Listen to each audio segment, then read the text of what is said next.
안녕하세요. 시니어 세상의 강 대표입니다. 요즘은 한 직장에서 평생을 근무한다거나 한 가지 업종에만 종사하다가 노년을 맞이하는 분들은 거의 없을 겁니다. 직장인이라면 아무리 길어도 50대 중후반에 퇴직을 하게 될 것이고, 자영업자라 해도 나이를 먹어감에 따라서 젊었을 때보다 여러 가지 신체적 요인이 저하되면서 일에 대한 능률이 떨어지기 마련입니다. 국민연금을 비롯해 퇴직연금 등으로만 살아가기에는 아무래도 부족하고 불안하기 때문에 우리 대부분은 은퇴 이후에 재취업을 생각하지 않을 수가 없습니다. 물론 퇴직 이후 창업도 한 가지 방법이 되겠지만 경제적으로 가능하다고 해도 결코 쉽지 않은 선택이겠죠. 자, 많은 분들이 몸만 건강하다면 60대까지는 어떻게든 어떤 일이든 하고자 하실 겁니다. 우리는 바로 그런 시대를 살고 있는 것입니다. 누구에게나 은퇴가 찾아오고 시니어라는 시기가 찾아옵니다. 그럼 오늘은 우리 4050의 중년 구독자 분들이 지금부터 다가올 은퇴 이후에 재취업을 위해서 가져야 할 마음가짐에 대해서 한번 알아볼까 합니다. 구독과 좋아요는 영상 제작에 큰 힘이 됩니다. 부탁드릴게요. 첫 번째로 퇴직 전부터 적극적으로 구직 활동 및 준비를 하셔야 합니다. 재취업에 대한 강한 의지야말로 재취업 성공의 가장 중요한 포인트라고 할 수가 있습니다. 소드크레버스라는 말을 들어보셨을까요? 소드크레버스라는 용어는 빙하가 흘러내리면서 얼어붙은 빙판이 깨져서 벌어진 틈을 가리키는 말인데요. 즉, 직장에서 은퇴한 이후에 국민연금을 받을 때까지 소득이 없는 기간을 소드크레버스 또는 은퇴크레버스라고 부릅니다. 빨라진 은퇴, 길어진 노후, 부족한 노후 대비 등을 생각해 보면은 크레버스 기간이 두려울 수밖에 없는데요. 바로 이 기간을 최소화하고 경력의 공백을 줄이려는 노력이 필요합니다. 또한 나의 능력에 대해서 객관적으로 평가하고 원하는 보수와 조건을 머릿속에 그려보면서 적극적으로 구직 활동을 하셔야 하겠습니다.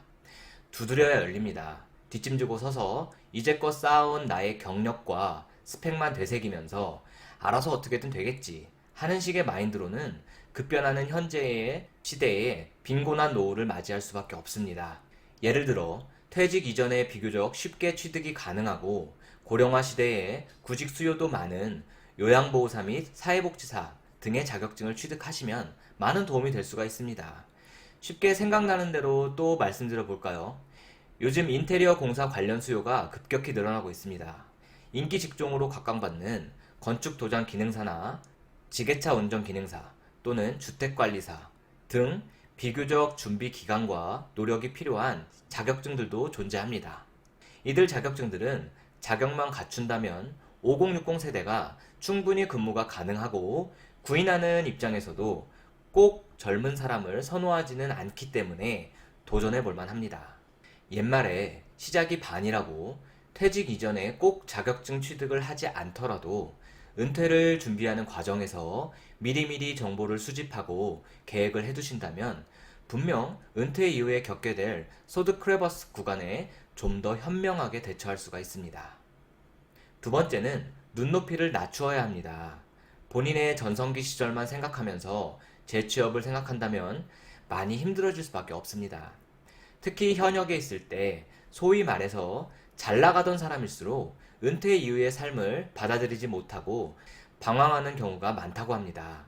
분명 재취업하는 직종이 본인이 생각했던 것보다 급여나 대우가 많이 부족할 수가 있습니다. 이에 대해서 자신의 가치가 하락했다고 생각해서는 안 됩니다. 자신이 그간 누려왔던 권위와 남들의 시선을 의식하는 체면을 버려야 합니다. 또한 겸손한 자세로 자신을 낮추고 마음을 비우는 태도가 꼭 필요합니다. 일예로 저도 면접을 진행하다 보면 이력서와 자기소개서에서부터 실제 면접시까지 본인의 과거 이력에 대한 지나치게 높은 자부심을 가지고 재취업에 관련도 없는 이력 및 자격 사항을 자랑하듯이 소개하는 분들이 계십니다. 사실 이런 분들은 대표자 입장에서 절대 채용하지 않는 1순위가 됩니다. 과거의 영광에 사로잡혀서는 현재 업무와 여건에 절대 만족하실 리가 없고 그건 결국 업무 효율이 떨어질 수밖에 없기 때문입니다. 정말로 재취업을 원하신다면 이력을 숨길 필요까지는 없지만 지나치게 내세우시는 것도 전혀 도움이 되지가 않고 오히려 역효과가 날 수 있다는 것을 꼭 기억하시기 바랍니다. 세 번째는 내세울 수 있는 주특기가 있다면 완벽합니다. 우선 자신이 잘할 수 있는 일이 무엇인지 객관적으로 생각해보고 효율적으로 구직 활동을 하는 것이 좋겠습니다. 과거 경력을 통해서 잘 알고 있거나 자신이 좋아하고 적성에 잘 맞는 직업을 선택하는 것이 재취업 이후에 적응하고 지속적으로 근무하는 측면에서 좋은 결과를 가져다 줄 수 있습니다. 아주 쉬운 예시로 장기요양 기간에 재취업을 원하신다면 특히 주간보호센터의 경우는 운전이 필수 요건이 될 수가 있습니다. 운전하는 직원이 따로 있지만 요양보호사도 짧게라도 어르신 송영 서비스에 동참하게 되기 때문에 장롱 면허가 아닌 실제 운전이 가능하신 점이 필수 요건이고 특히 스타렉스와 같은 큰 차량이 운전이 가능하시다면 면접 시에 큰 장점으로 부각이 됩니다. 또 다른 예시를 한번 볼까요? 다양한 프로그램 강사 자격을 갖춘 분들도 장기요양 기간에서 큰 장점이 될 수가 있습니다.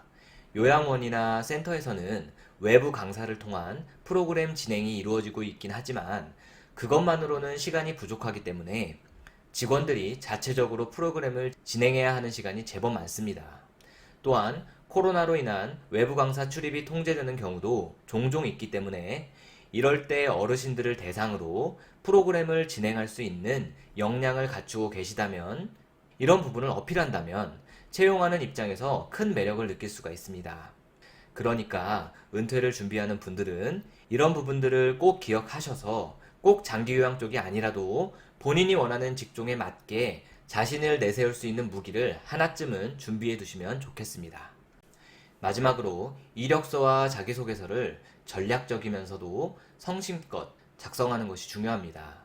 은퇴 이후에 재취업 시에 쓰는 이력서는 청년 취업 때 쓰던 것과 차이를 두어야 합니다. 일반적으로 이력서는 학력, 경력, 자격 및 기타 순서로 작성을 하지만 은퇴 이후에 재취업을 하시는 장년층의 경우는 풍부한 경험을 강조하는 것이 좋겠습니다. 그래서 경력 부분을 처음에 작성하는 것이 좋습니다. 기존의 이력서 폼에 순서를 바꾸기가 어렵다면 이력서 작성 시 경력 부분이 부각되도록 하는 것이 좋겠습니다. 그리고 잦은 이직이 있던 분들은 분명히 이 부분이 약점이 될 수가 있기 때문에 업무 경력 부분을 작성할 때 시간순보다는 눈에 띌 만한 성과 중심으로 나열하는 것이 좋겠습니다. 오늘은 다들 알고 계신 내용일 수도 있지만 다시 한번 마음을 잡고 심기일전하시라고 영상을 제작해 보았습니다. 은퇴는 누구에게나 있는 일이고 은퇴 이후의 삶은 아주 깁니다. 연금을 수급하기 전까지 10년 이상 걸리는 분들이 많으실 겁니다. 이 기간을 정말 잘 보내셔야 노후가 편안합니다. 저희 센터에서 근무하시는 대부분의 요양보호사 선생님들이 생계에 허덕이면서 근무하시는 분은 사실 거의 없습니다. 정말 딱 이 10년가량의 시간을 알차게 보내고 행복한 노후를 마련하기 위해서 근무하시는 분들이 대부분입니다. 경력도 화려하시고 재산도 저보다 훨씬 많으신 선생님들이 대부분이시지만 모두 겸손하시고 과거의 영광을 전혀 내세우는 일이 없으십니다. 그러니까 저와 오래 근무하고 계시겠죠. 자, 우리 구독자님들 모두 행복한 노후를 위해서 멋진 은퇴와 재취업 계획을 세워보시기 바랍니다. 시청해주셔서 감사합니다.